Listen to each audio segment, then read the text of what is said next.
सभी हमारे पत्रकार बंधु, सब लोगों का इस प्रेस कॉन्फ्रेंस में स्वागत है। और आप सब लोग जान रहे हैं कि चुनाव प्रचार जो है कल समाप्त हो गया और कल यानी 11 नवंबर को मतदान होना है। हमको लगता है कि हमने लगभग 165 रैलियां जो है 171 जो है जन सभाएं चुनाव के दौर में हम लोगों ने किया है, जो हमको लगता है कि सबसे अधिक है। यानी कोई ऐसा जिला नहीं बचा या ब्लॉक नहीं बचा जहां हम नहीं गए। और हर जगह लोगों का जो मूड देखने को मिला वो बदलाव कर रहा, बढ़ चढ़ करके, चाहे कोई जात के भाई हो, कोई वर्ग के हो, कोई धर्म के हो, सब लोगों ने पहले चरण में जो है मतदान किया। और एक ही बात थी कि 20 साल पुरानी जो सरकार है, 20 साल में सबसे ज़्यादा गरीबी, पलायन, बेरोजगारी, ना कारखाना, ना फैक्ट्री, ना उद्योग, ना धंधा, सबसे ज़्यादा पलायन, शिक्षा चिकित्सा चौपट प्रति व्यक्ति आय में सबसे पीछे बिहार। यानी आप कह सकते हैं कि बिहार के लोगों का ये कहना है कि 20 साल राज करने के बाद भी एनडीए ने बिहार को सबसे अंतिम पायदान पर लेकर के, बल्कि 20 साल में डबल इंजन चाहती तो बिहार को नंबर 1 स्टेट बना सकती थी। 11 साल केंद्र में, 20 साल राज्य में। लोग जो है बड़ी संख्या में लोगों ने पलायन किया है बिहार से, 4-5 करोड़, पढ़ाई के लिए, कमाई के लिए, दवाई के लिए लोगों को जो है बाहर जाना पड़ता है। अब बिहार के लोगों को है कि आगे बढ़ना है। अब बिहार के लोगों को सुख सुविधा बिहार में चाहिए। कोई परिवार बिछड़े ना, केवल होली और छठ में ना मिले, बल्कि जिंदगी भर जो है साथ रहे। और बिहार में पढ़ाई, दवाई, कमाई की व्यवस्था हो, उद्योग धंधे, फैक्ट्री लगे, फूड प्रोसेसिंग यूनिट लगे। लोग अब ये चाहते हैं। इसलिए मेरा कहना है कि 171 जो हम लोगों ने रैलियां की पूरे बिहार में, एक सुर से एक आवाज़ आ रही थी कि इस बार बदलाव चाहते हैं, परिवर्तन चाहते हैं। और पहले चरण में भी लोगों ने इस आधार पे वोट किया। अब आपको हम बताना चाहेंगे कि बिहार के लोग जो है इस बार इतिहास रचने जा रहे हैं और इस बार नौकरी वाली सरकार लाने जा रहे हैं, कलम राज को लाने जा रहे हैं। अब बिहार केवल सुर्खियों में नहीं रहेगा, बल्कि अब बिहार सफलताओं में गिना जाएगा। बिहार जो है सबसे विकसित राज्य जो है वो बनेगा। 20 सालों में केवल सुर्खियों में रहता है, सफलताओं में कहीं आप देख लीजिए, इवन सदन में भी भाजपाओं के नेताओं से, एनडीए के नेताओं से, मुख्यमंत्री जी से, दो बेकार के जो उप मुख्यमंत्री हैं उनसे हमने पूछा कि एक काम बता दो जिसमें बिहार पूरे देश में नंबर 1 हो। किसी के पास जवाब नहीं। सदन की बात बता रहे, कई बार हमने पूछा, किसी के पास कोई जवाब नहीं था। लेकिन अब जो है 14 तारीख के बाद बिहार जो है सफलताओं में गिना जाएगा, सबसे विकसित राज्यों में बिहार जो है गिना जाएगा, जहाँ फूड प्रोसेसिंग यूनिट्स लगेंगे, जहाँ एग्रो बेस्ड इंडस्ट्री लगेगी, जहाँ पढ़ाई, दवाई, कमाई, सिंचाई की अच्छी व्यवस्था होगी, जहाँ आईटी हब होगा, एजुकेशनल सिटीज़ होंगे, सुपर स्पेशलिटीज़ हॉस्पिटल बनेंगे और किसी बिहारी भाई को दूसरे राज्य ना जाना पड़े, ऐसा बिहार जो है हम लोग बनाएंगे। अब चुनाव आयोग से कई हमारी सवाल हैं जो हम पूछना चाहते हैं। हालांकि आप लोगों ने तो सराय रंजन या समस्तीपुर का देखा ही होगा कि पर्चियां जो है किस हिसाब से वीवीपैट का फेंका हुआ था। इसमें कई लोग सस्पेंड भी हुए हैं बाद में, जब हम लोगों ने आवाज़ उठाई तब लोग डरे हुए हैं, सत्ता में बैठे लोग घबराए हुए हैं। कल हमने एक वीडियो भी जारी किया था, आप लोगों ने देखा होगा कि भाई केंद्र मंत्री, गृह मंत्री को कोई काम नहीं है। पटना में लगातार कई दिनों से डेरा बनाए हुए हैं, कई बड़े बड़े अधिकारियों को बुलाया गया है, निर्देश दिए गए हैं, अपने रेंज का देखना है उनको, कहाँ डिस्टर्ब करना है, किन किन व्यक्तियों को चुनाव से पहले उठाना है।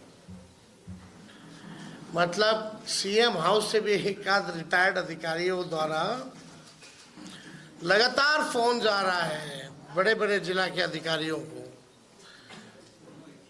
रेंज वाले जितने अधिकारी हैं, बुलाया जा रहा है, निर्देश दिया जा रहा है। तो ये बौखलाहट बताती है कि ये लोग जाने वाले हैं। हम लोगों की पैनी नज़र है, जनता एक पांव पे खड़ी है। हम तो चाहेंगे कि जितने अधिकारी, सूचना हमको उन्हीं अधिकारियों से मिली है जिनको ये निर्देश दिए गए हैं। तो हम तो कहना चाहते भाई, जनता एक पांव पे खड़ी है।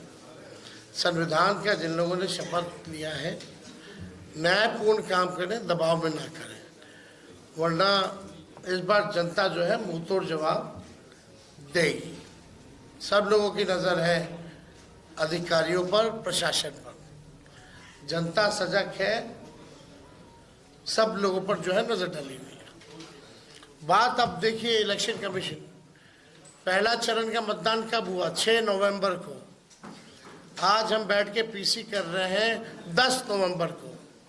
4 दिन बाद भी आंकड़े जो है सार्वजनिक नहीं किए गए हैं कि पुरुष ने कितने मतदान किए और महिलाओं ने कितने मतदान किए।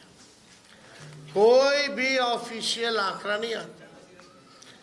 पहले भी मैनुअली, पहले के ज़माने में तो उसी दिन उसी समय बता देता था मैनुअली। आजकल तो टेक्नोलॉजी का ज़माना है, फिर भी ये आंकड़ा क्यों छुपाया जा रहा है, सबसे बड़ा मेरा प्रश्न है। 4 दिन हो गया, यानी आप समझिए, मान लीजिए 11 को अगर वोटिंग है और 14 को रिजल्ट है, तो आपको 14 तक पता ही नहीं चलेगा कि कितने पुरुष और महिलाओं ने वोटिंग की। This is a joke. कितना टेक्नोलॉजी का जमाना है, एआई का जमाना है। ये बताओ, अमित शाह और मोदी जी के राज में इलेक्शन कमीशन ठप हो गया है। अरे भाई, इतना तो पहले के ज़माने में उसी दिन उसी वक्त मैनुअली लोग निकाल करके दे देता था कि इतना प्रतिशत जो है पुरुषों ने मतदान किया, इतनी प्रतिशत जो है महिलाओं ने मतदान किया, और ये उम्र के लोगों ने इतना इतना मतदान किया। आप मीडिया के लोग यहाँ हैं, विद्वान लोग हो, ज़रा बताइए, आप लोगों को जानकारी में है क्या ये? कहीं भी ऑफिशियली ये बात आई है? Where is election commission? मतलब भाजपा जितना पाप करेगा सब पे पर्दा इलेक्शन कमीशन डालेगा। भाजपा पाप करता रहे, इलेक्शन कमीशन उसका पाप धोता रहे। इलेक्शन कमीशन टूल बन गया, लग रहा है मर गया है। ये तो सिंपल सी बात है भाई। विदेशों में कितना देश का नाम बदनाम करेंगे। विदेशी पत्रकार भी अगर पूछेंगे भाई कितना रेशियो है, 4 दिन हो गया चुनाव को, अब तक नहीं आया, तो देश का तो मजाक उड़वा रहे हैं लोग। तो हम तो जानना चाहेंगे कि भाई जल्द से जल्द दे दो। ऐसा जो आप लोगों का रफ्तार है, लग नहीं रहा कि दूसरा फेज वाले का पता भी चल पाएगा कि कितना रेशियो में किसने किसने कितना मतदान किया। आपको हम बता दें कि सीसीटीवी लगातार जो है कई जगह जो है जो स्ट्रांग रूम का वो जो है बंद आ रहा है। उसमें हमारे पार्टी के लोग सजग हैं और कहीं भी कुछ आता है तो हम लोग कंप्लेन भी करते हैं, लेकिन ये बार बार लगभग हर जगह जो है स्ट्रांग रूम का जो सीसीटीवी है वो बंद हो जा रहा है। आखिर क्या कारण है? इसमें चुनाव आयोग को जो है सफाई देने की जरूरत है।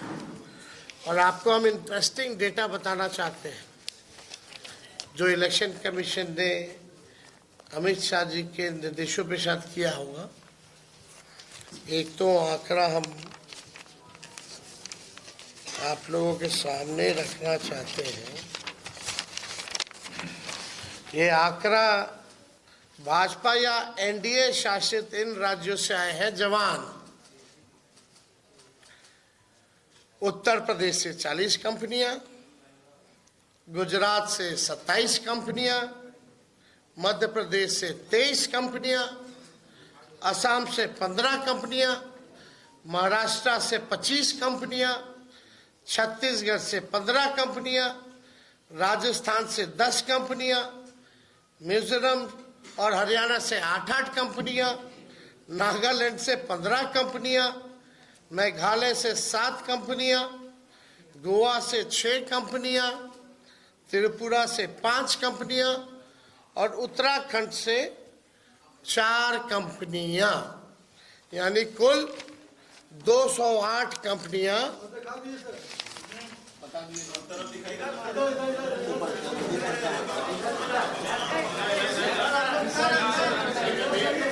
अल्लाह चलिए देखिए, यानी 208 कंपनियां भाजपा शासित राज्यों से उनकी पुलिस आई है। पहले बिहार विधानसभा चुनाव 2025 में सुरक्षा और निगरानी की व्यवस्था के लिए ये गंभीर सवाल जो है खड़ा हुआ है। ये गंभीर सवाल खड़ा हुआ है। बंगाल, कर्नाटका, तमिलनाडु से क्यों नहीं मंगाए भाई? झारखंड बगल में, यूपी का आ रहा है, मध्य प्रदेश का आ रहा है, झारखंड अब बंगाल का क्यों नहीं आ रहा? दोनों बॉर्डर के इलाके में है। तो मेघालय त्रिपुरा से आ रहा है, नागालैंड से आ रहा है, लेकिन झारखंड, बंगाल और आपका तमिलनाडु, कर्नाटका जैसे राज्यों से क्यों नहीं आ रहा? केरला से क्यों नहीं आ रहा? वेस्ट बंगाल वही हुआ, क्यों नहीं आ रहा? ये तो भाई बड़ा सवाल जो है खड़ा हो गया। पुलिस ऑब्जर्वर में तो मतलब आप कहीं तो जो असंतुलन है, ये जो भी 243 विधानसभा में 68% पुलिस ऑब्जर्वर बीजेपी शासित राज्यों से। आप समझ जाइए, 68% पुलिस ऑब्जर्वर जो है वो बीजेपी शासित राज्यों से हैं। पहले ये जितने भी लोग होते थे वो CAPF यानी सेंट्रल केंद्रीय अर्धसैनिक बल के जो लोग होते थे उनको लगाया जाता था ताकि निष्पक्ष जो है ऑब्जर्विंग जो है वो हो। लेकिन इस बार 68% यानी हमने आपको आंकड़ा दिया 208 कंपनियां भाजपा शासित राज्यों में से। अब ये तो देख लीजिए, अमित शाह जी आए इसीलिए ना, डेरा काहे जमाए हुए हैं गृह मंत्री, देश में थोड़ी और कोई काम है। जहां चुनाव है वहां बेईमानी वाला काम है, पूरा धन बल छल कपट सब लगा रहे, कोई चीज का कमी नहीं छोड़ रहे।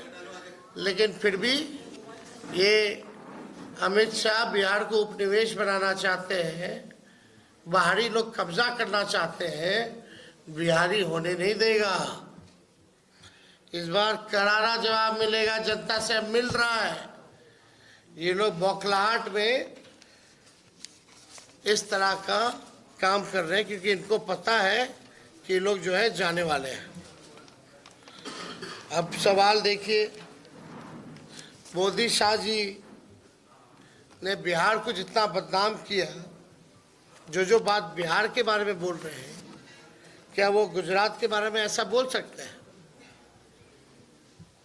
गुजरात में क्या क्या बातें करेंगे, वो फैक्ट्री की बात करेंगे, उद्योग की बात करेंगे, और यहाँ अगर उनकी पूरी भाषा और पूरा वाक्य देखिएगा या शब्दों का चयन देखिएगा तो नेगेटिव, नकारात्मक। मतलब हम लोग भी चाह रहे थे कि भाई प्रधानमंत्री जी आ रहे हैं, इतना सभा किए हैं ऑफिशियली अनऑफिशियली, कम से कम एक रोड मैप, एक विजन तो बता दो प्रधानमंत्री जी कि आप अगला 5 साल बिहार को कैसे आगे बढ़ाइएगा। 11 साल तो बढ़ा नहीं पाए प्रधानमंत्री रहते हुए, 20 साल में बिहार आगे बढ़ा नहीं। अब जो है जुमलेबाजी और तरह तरह के गाने फाने जो है गा रहे, कोई मतलब नहीं है। प्रधानमंत्री आजकल लगता है कि भाई पता नहीं कौन सा वेब सीरीज देख रहे हैं भाई। इतना फुर्सत का समय प्रधानमंत्री के पास, कौन सा वेब सीरीज प्रधानमंत्री देख रहे हैं समझ में नहीं आ रहा। तेजस्वी यहाँ कलम बांटता, नौकरी बांटा, आपको नजर नहीं आया प्रधानमंत्री जी? हाँ, प्रधानमंत्री जी ने जितना इनको सम्राट चौधरी, दिलीप जायसवाल, मंगल पांडे का भ्रष्टाचार और फर्जीवाड़ा नहीं दिखा, क्या सवाल प्रधानमंत्री जी इन लोगों से किया? नहीं करेंगे ना। सम्राट चौधरी ने क्या क्या किया है भाई, दिलीप जायसवाल जी का क्या क्या है, मंगल पांडे का क्या क्या है, अशोक चौधरी वगैरह लोग छोड़िए, कितना ऐसा लिस्ट हम लोग गिनाएंगे। कोई सवाल तो नहीं करता इन लोगों से प्रधानमंत्री जी। और आपको तो बिहार के दुर्दांत अपराधियों के साथ मंच साझा किया।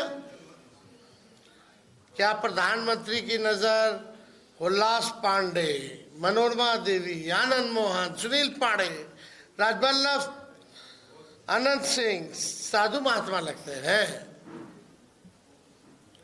ये प्रधानमंत्री को बताना चाहिए, क्या वो साधु महात्मा है? ये लोग मंच साझा कर रहे थे। और तो और छोड़िए, सृजन घोटाले वाले मुख्य आरोपी विपिन शर्मा का विशेष पास बनवा करके उन्होंने एयरपोर्ट पर बुला करके पीठ ठोका है। आप समझ जाओ, वाह रे वाह प्रधानमंत्री जी, कथनी और करनी में कितना अंतर है। थोड़ा सा भी तो लज्जा आना चाहिए कि बोल क्या रहे हैं, कर क्या रहे हैं। थोड़ा सा अपना पुराना भाषण ही बिहार का पढ़ लीजिए। आपको तो बिहार आने में शर्म आना चाहिए था, फिर भी आपने जो है कोई मर्यादा नहीं रखी। सृजन घोटाले वाले विपिन शर्मा को बुला के पीठ ठोक रहे हो भाई, जो मुख्य आरोपी है, विशेष पास बनवा करके। आनंद सिंह, हुलास पांडे, राजबल, मनोरमा देवी, आनंद मोहन, सुनील पांडे बड़े अच्छे लोग हैं। ये लोग तो कुछ चलाते नहीं है, मिलता नहीं है ना। ये लोग तो भोलेनाथ पे दूध चढ़ाते हैं, है ना। वही है, भाजपा में जाओगे तो पाप धुल जाएगा।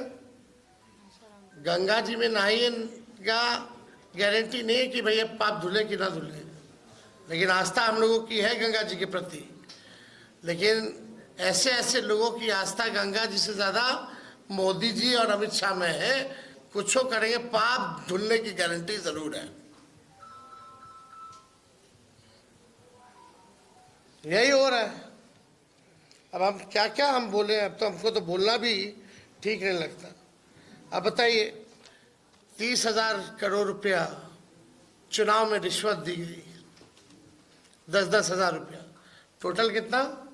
30,000 करोड़। चुनाव आयोग मौन, चुनाव के दिन भी खाते में आ रहा है पैसा 10,000। ये रिश्वत नहीं है तो और क्या है भाई? फिर भी जनता इनको करारा जवाब दे रही है। क्या इन लोगों ने नहीं किया पूरे चुनाव में? दिल्ली में 1 साल हो गया, दिल्ली में क्या क्या वादा इन लोगों ने किया था? महिलाओं का पैसा नहीं दिया अब तक।